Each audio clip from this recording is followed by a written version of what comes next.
15 દિવસ પહેલા વડોદરા શહેરમાં રાત્રે ઘરફોડ ચોરીના ગુના આચરનાર રીઢા આરોપી સહિત 2 આરોપીને ચોરી કરેલ મુદ્દામાલ સાથે વડોદરા શહેર ક્રાઇમ બ્રાન્ચની ટીમે ઝડપી પાડ્યા હતા. ક્રાઇમ બ્રાન્ચની ટીમને પેટ્રોલિંગ દરમિયાન માહિતી મળી હતી કે નહેરુ ચાચાનગરમાં રહેતો લખણસિંહ સિકલીગર અને તેના મામાનો દીકરો ભગતસિંહ રહે પૂર્ણાઓએ ઘરફોડ ચોરી કરેલ છે.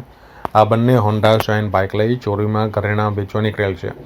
તેઓ કિશનવાડી તરફથી અજબડી મેલથી પાણીગેટ ભદ્ર કચેરી પાછળના રોડ પરથી માંડવી ઘડિયાળી પોર્ટ જનાર છે તેવી માહિતી મળતા ટીમે અજબડી મિલ 4 રસ્તા ખાતે વોચ રાખતા વોચ દરમિયાન 2 ઇસમો માહિતી મુજબની મોટરસાયકલ સાથે પસાર થતા હોય તેઓને મોટરસાયકલ સાથે રોકી આ બંને ઇસમોમાં લખનસિંહ શેરુસિંહ દુધાણી શિકલીગર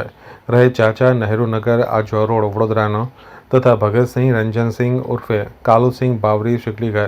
રહે નવીનગરી પોર પાણીની ટાંકી પાસે તાલુકો જિલ્લો વડોદરાનો હોય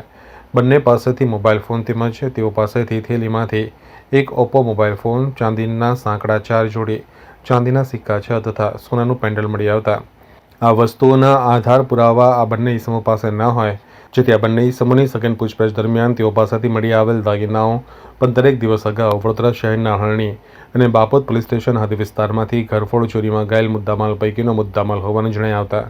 રાત્રિના સમયે આ બંને આરોપીઓ દ્વારા આચરેલ 2 ઘરફોડ ચોરીના ગુનાઓનો ભેદ ઉકેલવામાં સફળતા મળી હતી. તેમજ આરોપીઓની વધુ પૂછપરછ અને તપાસ દરમિયાન આરોપીઓએ બંને ઘરફોડ ચોરી કર્યા બાદ ચોરીમાં મળેલ દાગીના વેચી નાખ્યા હોય ચોરીમાં ગયેલ મુદ્દામાલ રિકવર કરવા અર્થે કબજે કર્યા હતા.